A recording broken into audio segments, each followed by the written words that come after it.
Hello everybody and welcome to Intellectual Interlude, the Derbyshire branch of the British Science Association's podcast. I am Ian, I am the secretary of the branch, and we have David with us again. Hello, I am the treasurer of the branch. And we're by our lonesome again this week. We are indeed. For episode 4, it's just Ian and I. So, upcoming, we do have an event that's going to be happening early next week, so we'll be talking about that a bit more in detail. Plays with Invertebrates and is an all-family event, and that will be at Derby Museum, so that's good fun. So listen out later in the episode for that. But we're going to start off with the fact that all mothers are evil. Okay, so I guess that's my cue to go.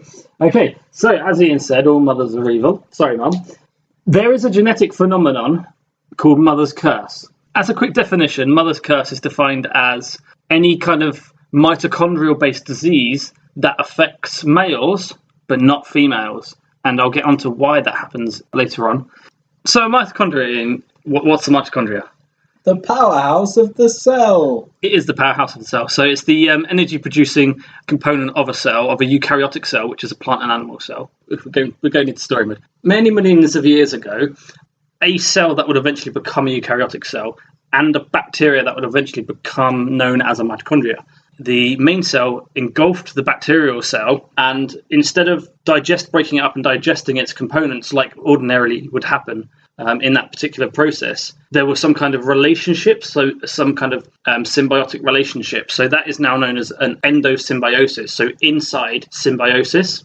So the mitochondria and the cell now work together. Well, they have done for hundreds of millions of years, but they work together. And whilst the cell itself has its own nuclear genome, the mitochondria has a separate genome, which is why it's thought its origins are hundreds of million years ago thought to be bacterial, because it has its own separate genome.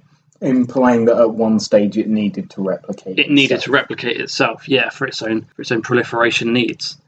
Something to note about mitochondria is that we only inherit them from our mothers. Everybody inherits their mitochondrial genome from their mother. Virtually nobody. There are some weird instances where you get it from the father, but for the purposes of this, you only get it from your mother, which is why it's called mother's curse, because you can only inherit the mitochondria from your mother, which means you can only inherit defects or mutations in the mitochondrial genome from your mother.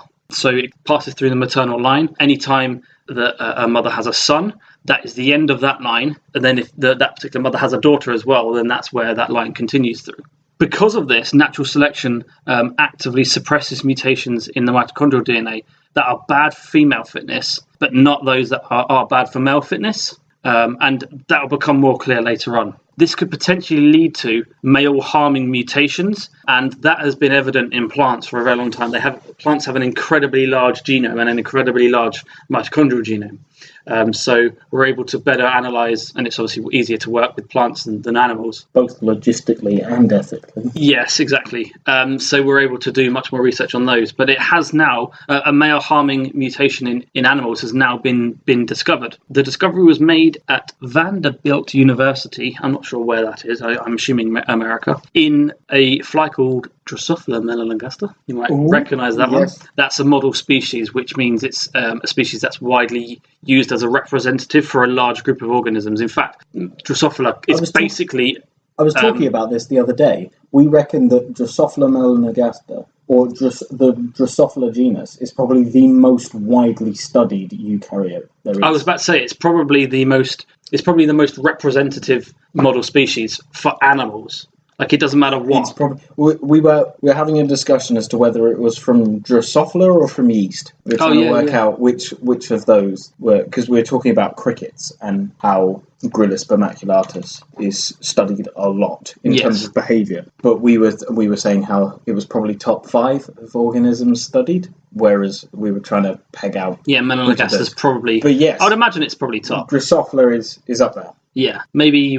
Yeah, certainly of eukaryotes. Yeah, I would argue that maybe E. coli or E. coli probably has. or Bacillus subtilis are much more studied, but they're bacteria, and you can get an entire generation overnight. So yes, which I suppose you can in flies as well. Yeah, pretty close to melanogaster. Yeah, which is why they're used. You can have multiple generations extremely quickly. So over the course of a couple of years of research, you can have hundreds of generations of Drosophila melanogaster. And they don't take up much space to have. They don't take up much space. But yes, that quick life cycle is one of the reasons why they're so used in genetic studies. Exactly, yeah, because you can track genetic mutations. Anyway, back to this particular piece of research. They found a single point mutation in a line of melanogaster within a gene for an enzyme called cytochrome C oxidase, which is coded for in the mitochondrial DNA. It's a key enzyme in sperm production and motility. Now, this goes back to the natural selection thing I was saying earlier, where it doesn't actively suppress, natural selection doesn't actively suppress mutations that are detrimental to males. So if the researchers weren't specifically looking for fertility issues in men through male-harming mutations in the mitochondrial DNA, but they happened to found it. And it makes sense because natural selection requires multiple generations to remove detrimental mutations from a gene pool. But there's no reason to select against sperm or anti-sperm fertility mutations through a female line. Okay. It doesn't make sense for that to happen because there's no negative fitness impact for females. So it's just a completely neutral mutation for females. Interesting. Okay. And then obviously the male doesn't pass it on to any of his children. So whilst it's negative for that male in terms of their ability to maybe produce offspring, it's not passed on in the same way that nuclear genome mutations might be. Okay. They actually found that in some of their experiments it completely removed fertility. Oh, wow. Which would have. Yes, that probably does come under natural selection. It does, but it still doesn't select against that particular mutation. Not in the female, no. Not in the female, no. I thought of it's quite a hard concept to get your head around, especially if you're brand new to genetics. So one way of thinking about it could be like, I often think about zombie apocalypses, which is apocalypses. I often think about the zombie apocalypse and if one might ever occur. Try to work out the plural of that. Cheery subject. Yeah, no, I was thinking about that as well. I don't know. I think it's apocalypses. But that's boring. Okay. Well, anyway, so if you imagine a zombie virus that causes women to become zombies, but it just kills men, that's kind of a similar situation. So your mum might bite you and your sister. It kills you, so you can't then pass that on. But your sister will become infected, become a zombie, and then she can pass that on. Therefore, it still multiplies and continues, but it just kills one sex. Yes, but it's only detrimental to one sex. I mean, obviously, the females in that analogy are zombies. It's a cumbersome analogy, but in terms of getting your head around how mitochondrial genomes work, hopefully that's worked for you. I don't know. But one other thing I was thinking about, and this isn't mentioned in the article, and we'll put the links on in the description below, obviously, so you can take a read for yourself. But in some species, it's the other way around, and you only receive your mitochondrial genome from your father. Oh. So I was wondering if there's a father's curse. Now, I haven't researched this myself, but there are some like beetles and stuff. So there's some invertebrate species where you only get in that species, there's only paternal transfer of mitochondria. Oh, okay. So in that species yes, there could be a father's curse. Quite possibly there is. Yeah. So mums are evil unless you're beetle. Mums are evil, yeah. And unfortunately, that means that they can pass on mitochondrial-linked diseases that affect sons, but not daughters. And that then could potentially affect fitness in terms of producing offspring. Hence the curse. Yeah. Anyway, do you have something more cheery for us to talk about? Because I've just offended 50% of the populace. Yes. Well, I can't assume they're all mothers, but no. Well, yes. I am going to talk about something much more cheerful. I'm going to talk about dinosaurs and pretty colours. Yay! Yes. So this piece of research was conducted in the zebrafinch, which is a very, very pretty bird. If you don't know what that is, or you've never seen a picture of one, look it up. It's well worth it. They're very pretty. Unusual. Well, they look like a finch, but they've got very pretty colours. So this research was looking at genetics, but it was looking at the expression of colour and the ability to see colour, particularly red. So this was looking at the gene that's associated in enhanced red vision. Red as in the visible spectrum of red rather than infrared. So what they actually managed to isolate this gene. It's been given the very catchy name of CYP2J19. Oh, yeah. Yeah. I know that one. It just rolls off of the tongue. But this is a gene in birds that allows the conversion of yellow pigments in their diet to red, which is then used in the retina to enhance this red vision. But this gene has also been associated with red pigments and vision in turtles, across a few species as well. So what was then done is they then decided to go back and see how old this gene was, to see when it came about. And they found that it's really old, like 250 million years old. Okay. And as we know, birds are often considered living dinosaurs. Yes. Because they stem from, well, that's why I think it's a clade that they're in is called raptors, or at least birds of prey are. Yeah. Because they stem from that sort of bipedal sect of dinosaur. But so with sauropod dinosaurs, I think it was. No, sauropods. Theropods. Theropods, okay. Yeah. So with this gene spanning back so far, it's likely that this gene also went down the dinosaur line as well. Ooh. Implying that dinosaurs had enhanced red vision and that they could use red pigments in their skin. So this means that while a lot of... So I don't know how often you've been around a scientist looking at, or while reading a children's book, or if you have scientist parents or are a scientist parent, often in kids' books they like to use very brightly coloured animals. Now, depending on who you are, that can really... I know some people that really bugs. Yeah. It really annoys them that when species aren't accurately, or at least thought to be accurately represented in learning literature and stuff. And I can see why, because it's important that children learn accurate facts about nature and about wildlife at an early age. If they're going to become, it increases engagement with nature and with the environment, which would be beneficial in adult life. One of the big errors that's often brought up is whales' blowholes shooting water instead of air, whereas it's easier to draw them spurting water, so they tend to. Whereas really, that's just a mist that gets blown up as they breathe out. Yeah. From the surface. So, but this means that they might actually be a bit closer to reality. If these dinosaurs had the ability to have these big bright red pigments in their skin, or as displays on feathers, because some of the dinosaurs did have feathers, that we've now found fossil evidence of feathers being associated with quite a few dinosaurs. This means that instead of being the sort of drab grey and olive green that would be camouflage, it's likely that just like today, there could be some very peacock-esque way of thinking dinosaurs, which use these bright displays for sexual selection. Yeah, that's cool. I was thinking more like parrots, but... Yes, or birds of paradise, yeah. Or someone along that line. Someone along that line. Something along that line. But yeah, so that links into sexual selection. So as a display, hello everybody, come and have sex with me, or come and choose me to have sex with. Yes. So with sexual selection, any factor that you're displaying tries to... Now, when I explain this isn't actively sought after by organisms, as most don't understand genetics, as they're birds. Yes. But with a display, you're trying to say, I have the best genetics for your offspring. I will be the best chance that they have. And so while some use size, some use strength, deer use size and antler length to say, hey, look how good my genes are. Whereas other species use colour, because you're saying, look how much effort I've put into creating this display. Look how brightly coloured I am, but yet a predator hasn't got me yet. I must be amazing. Mate with me. So, with these bright colours, I found in all sorts of species across all sorts of genera and families across the animal kingdom.